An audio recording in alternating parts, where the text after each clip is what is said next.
Meanwhile, two former national players have given their reaction to the West Indies' record low performance against Australia on Monday. Both believe more needs to be done at the regional and national levels in order for the senior team to be more successful. If Roston Chase doesn't make it as the West Indies Test captain, then the Barbadian could try his hand at fortune-telling. Days before Australia's bowling attack demolished the team in the third Test at Sabina Park, dismissing them for a record-low 27, this was Chase's assessment of their batting.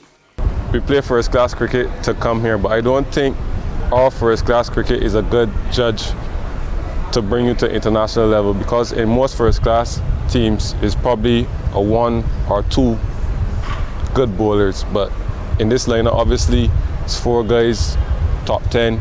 They're going to be there consistently. There is no doubt regional cricket is not at the standard it once was, but is it to be blamed for what is on display at the international level? Former national player Mark Nita didn't play at the highest level, but with 45 first-class games under his belt, the now administrator believes current players are not making the best use of what they have. My thing is this, is that I think that's a terrible excuse. They are playing more regional cricket now than we have ever played. I mean, there are round-robin tournaments, they are playing these 50-over tournaments, they are playing T20, both CPL and now a regional T20.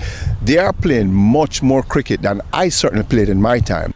Nita believes the current players lack the basic fundamentals of batting.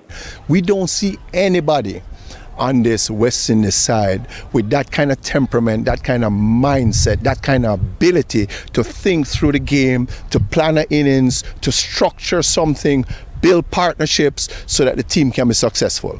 Former West Indies opener Waver Hines says the current regional structure calls for players to adjust and adapt quickly to the international game. What we have is a lot of first-class cricketers learning on the job, and when they do get at performance in one season, because we have been playing so poorly as a nation, then they are parachuted straight into the West Indies team. So if we try and improve first-class cricket by how we prepare at the club level and send better players to the national team, it should be something that will allow us to go forward. Hines, who scored over 10,000 first-class runs, says he had to take steps to ensure he could make the transition to international cricket. I will invest in cricket coaches, in using bowling machines, and not necessarily in Jamaica. Sometimes I would have to leave the country to go and access training facilities that will help me. And just having young men throwing balls at me at Kensington on the concrete strip.